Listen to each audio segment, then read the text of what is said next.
first of all, just tell people what exactly Ripple does, because it's not just a currency. Also, you're very involved in blockchain. How's the XRP doing? Because we saw it surge 1,300%. Some say Ripple could be the next Bitcoin. What do you think, Brad? In this video that we prepared for you, Ripple CEO Brad Garlinghouse explains the future of XRP. He is talking about regulations, news, and telling his vision why, in his opinion, XRP can beat Bitcoin in the future. Watch till the end to learn more about the third biggest crypto, and make sure to subscribe to our channel for more videos. Also, you can buy and trade XRP, Bitcoin, Ethereum, and over 500 other cryptocurrencies on BTCC, the world's longest-running crypto exchange that doesn't require KYC. Plus, for those interested in stocks, BTCC also supports stock trading using USDT, making it even more versatile. Register today and claim up to $10,000 in bonuses for signing up, depositing, and trading. If you deposit 500 USDT or more, you'll even enjoy SVIP status at BTCC for exclusive perks. Find the link in the description to learn more about the bonus campaign rules before it's gone.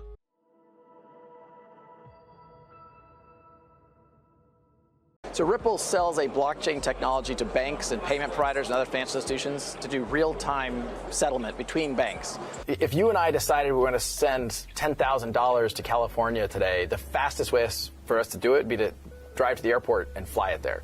That's a crazy thing to think about when you're in the age of the internet and we're used to information on demand. When we think about the customers that have come on board, it's because we're solving that real problem. We're changing the nature of a payment taking days to settle to California to seconds. So we now have well over 100 customers, ranging from some of the biggest banks in the world to payment providers to the Western Unions and MoneyGrams, Linlin Pay out of China. We're signing up more than a bank a week now. You also have a digital token, which is the XRP. How's the XRP doing? So XRP actually was the best performing digital asset in 2017. It was up, I think, something like 25,000%. The excitement around digital assets is because I think you're solving a real problem. And I think one of the things you saw happen, particularly last December, is there's understandably concern about regulation and what does that mean for digital assets. From the get-go, Ripple has worked with regulators, and we have worked with regulated institutions like banks where there isn't regulatory uncertainty. And so we have found that part of the reason why XRP has performed well is because people realize, hey, wait a minute, if we work with the system to solve this problem, and we can solve that problem at scale, a problem measured in the trillions of dollars, then there's a lot of opportunity to create value in XRP. For XRP, you've been looking at banks. If you take a longer term period, who else are you targeting for XRP? Whether you're a bank, a payment provider, eventually even corporates can take advantage of a dramatic decrease in cost and a dramatic increase in speed and how those transactions work. Well, I think any payment provider, we're really trying to solve that cross-border payment transaction. You can hold a US dollar, sell that dollar and buy XRP. In 3 seconds, you can move that XRP to Mexico and then sell the XRP and buy the Mexican peso. This has been a long battle. How much certainty does this provide? Is the entire case over? The SEC has abandoned their appeal. And so they filed suit in December of 2020. We won on the key parts of the case in the summer of 23. Judge Torres made a ruling that XRP in and of itself was not a security. That's almost a verbatim quote. The SEC filed an appeal about 8 months ago, and what they've now agreed is that they're going to drop that appeal. We still have a cross appeal pending, and so we go from being defendant really to plaintiff. So we now are in the driver's seat to determine how we want to proceed. Are you dropping it? We're going to see. It feels a lot better to be on the offense than the defense. 4 years, we spent over $150 million defending that case.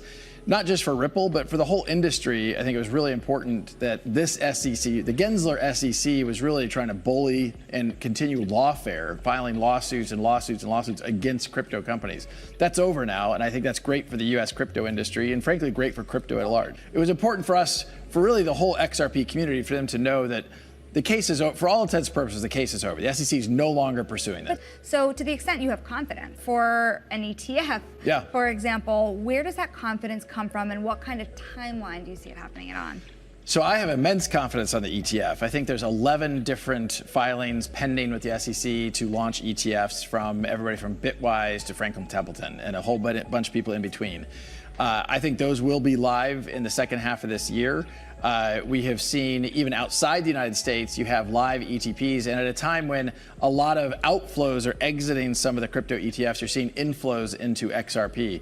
And I think that's because you had this false negative pressure from the SEC, this kind of, an exogenous hand holding things down that's now being released. And that's great for the market. That's great for builders within the XRP ecosystem globally.